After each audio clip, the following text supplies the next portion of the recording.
It went from bad to absolute nightmare. There's not even to bad to worse, bad to nightmare. He ain't struggling at all. Oh, Lord have mercy. Yeah, this is borderline movie quality. Like, look at that shit. Anyone who's looking at this and be like, damn, they ain't cooking with the production is kidding themselves. That's actually horror. That is borderlines what animatronics look like in Five Nights at Freddy's when they start malfunctioning. But unfortunately, this ain't no animatronics. This is pure goddamn bodily horror to the maximum degree. And I liked how season 1 looked, but this is like, we ain't even watching the season anymore. We're watching a movie. We're watching the Hell's Paradise finale movie. Once again. Yo, this is a very fucked up environment, more so than I thought. We got the casual cannibalism mixed with some weird incest plotline. This is honestly interesting. Like, imagine only knowing this environment and not understanding if you're the weird ones for not accepting it or if they're the weird ones for accepting it. Because they've never known any normalcy, right? This is like a constant tug of war of like, we got them, they got us. We got them, they got us. It's hard to actually tell where everything's going by the end. Like, even if we survive our current predicament, there's an army of monsters and a fucking dude with a suicide mission. Yeah, they're fucked. I'm sorry to say. Everyone's dying this season. Anyone who tries to claim that this show isn't one of the highest quality productions that we'll probably see this year, and I honestly think it's on par with Demon Slayer level production. If that's a hot take, so be it. I don't care. But the issue is that it kind of went from bad to worse. And what I'm talking about, after the credits, there's about 2 minutes after you finish the credits, and I honestly forgot about this whole dynamic. These two are dead. And of course there's mourning, there's upset, there's anger. This man was already ready to kill Gabby Mario and company before this. If they were fully charged up, high energy, they can probably survive. A couple of them will probably survive.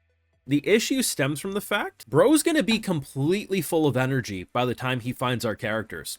He has a goddamn monster whistle. They call it the horse whistle. They're literally riding on goddamn monsters trying to find our characters. We are barely surviving right now. We're carving out our eyes. We are losing limbs. Say we survive against the monsters on the island. How are we supposed to survive against them when they don't want to talk to us? They just want to kill us. Like, at this point, I am expecting a completely negative ending where, like, it is just complete hell. And I'll probably cry, but you know what? The show's called Hell's Paradise. You don't know if you're getting a good or bad ending because the title gives you very much whiplash, and I'm kind of okay with that. Now, of course, you got this fun video. Note to do drop a like, share, support, subscribe, ring that bell if you haven't already, and Patreon can't catch my full live reactions to all these episodes and more, which does help on the channel. So if you enjoy my work, do consider supporting. It helps out greatly. But Jesus fuck, this feels more like a movie than it does a TV season. And I have continuously said this. I think season 1 was overhated in terms of visuals. Is there room for improvement, and should it be criticized at points? Sure, but I can't deny that season 2 is in a completely different level. It basically, to me, feels like a movie. And to be honest, the character designs, the animation with the brutality, seeing the mixture of blood and nature intertwined, this feels like the Hell's Paradise movie. This is not a TV season. And as I've been talking on the channel recently, it's the fact that it's not just Hell's Paradise that's cooking like this anymore.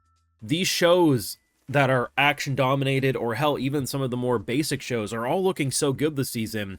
And for the amount of anime being made, that shouldn't happen. There should have been way more. Hell's Paradise should have dipped already, at least once, but it hasn't. Sure, there's been a couple of slower episodes, but the fact that this isn't some pre-rendered bullshit for a trailer, this is actually in the... It's shots like these that I'm like, oh, these are the clean shots you see in Demon Slayer, but it's the fact that the animation actually is cooking. Like, look at this shit. What are we witnessing? How did they cook this well? I don't know, but I thank them for it. Here's the thing. A decent gap between seasons, right? That helps. But it's not like they were working on this the entire time, right? That's not how anime production works. But you can't deny that whenever they started production on Hell's Paradise Season 2, they didn't do it under a rushed environment, because we would have seen cracks already if so. So yeah, this is phenomenal. The biggest surprise is actually learning about these monsters and their upbringing, their backstory. It's so interesting because they're a product of their environment, right? They know nothing other than this, but then you have some of them who are basically having like a crisis of like, am I the weird one because I don't agree with their mindsets, or are they the weird ones because they can't look past how we've been raised? And it's so fascinating watching this because humanizing the villains that you want to see dead, it can be a risky gamble, because if you do it too much, you're going to start feeling bad and you're going to be like, well, look at all the bullshit they've done. But rather, what I see here is, I'm like, damn, the sibling pairing, right? Which is so weird. It's sibling incest, weird bullshit going on. They are a product of their upbringing, but you understand how they got there. And you do feel bad, but you still wish for them to die. Like, they are still monsters that need to be put out of their misery. But it definitely makes it, it's good. It's the type of shit you want to see, because it allows for you to realize that, oh, this is more than just shock value. There's a lot of gore, there's a lot of sex, but nothing about this has just been there for the sake of it. The sexual imagery and subject matter has always been a core theme of the story, especially with the paradise side of this island. And then the Hells part, which is the brutality and the monsters and the everything else. Yeah, it's shock value, but it's not there just to be edgy, you know? And I think, honestly, what they did with these two specifically was quite emotionally engaging. So when, you know, you see how broken they are, and then they turn into this, like, do I think this is as cool of a design as the monster Gabimaru and them were fighting? No. But is this a very close second? Yes. Like, if you walk into a final boss room in any video game and this is what's staring you down, like, you're gonna say, yeah, that's a final boss, you know what I mean? And just look at, it's such a simple shot, but look at how much, like, you feel like you're getting blasted back by the pressure here. Insane. And I'll be real, bro was losing his mind, and I thought he was just losing his mind because he was losing his mind. I didn't realize he had some spores in him that were making him go crazy. This is an impossible enough situation by itself. Add in the fact that we're gonna get our bitch ass jump.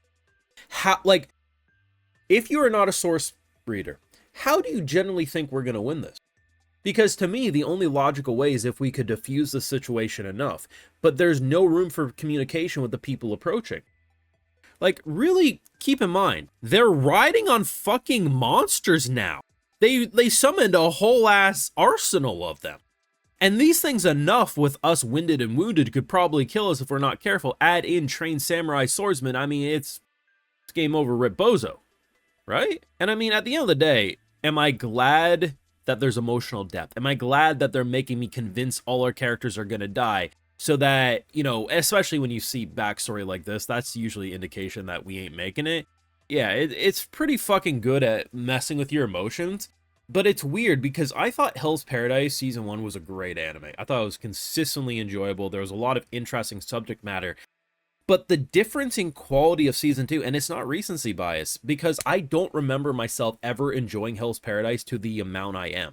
Like, this is that 9, 10 out of 10 greatness that, holy fuck, like, how did they manage to cook this hard? I don't know, but I thank them for it. I assume one or two big name characters gets off this island alive. Gabimaru would be a reasonable bet, just because main character want to see his wife, but also reasonable to assume he doesn't make it back home because of the emotional impact. But I gotta be real, 90% of the cast is dying. I don't see how, will I be disappointed if a majority or more than 10% survive? No, I'll be like, whew, you know, thank God. But at the rate we're going, it just goes from bad to worse to we might as well just lick Satan's taint at this point, because that's where we're at. We'll see. Let me know your thoughts down below on this week's episode. Production gotta be probably the highlight of a lot of people's talking points, but you can let me know your feeling down below. Drop a like, share, support, subscribe, ring that bell, and Patreon. Full live reactions and exclusives do live over there. Like, hey, I love to give those video shouts to my patrons, because without them, you wouldn't get these YouTube videos at all. So today we got Little Big Trouble, Don't Show My Name, Don't Tell Me What to Do, Darthwin Wright, Eric Barton, Jeff, Don, and Restart Coon. So I appreciate the support, everyone. Please take care, and y'all have a good one.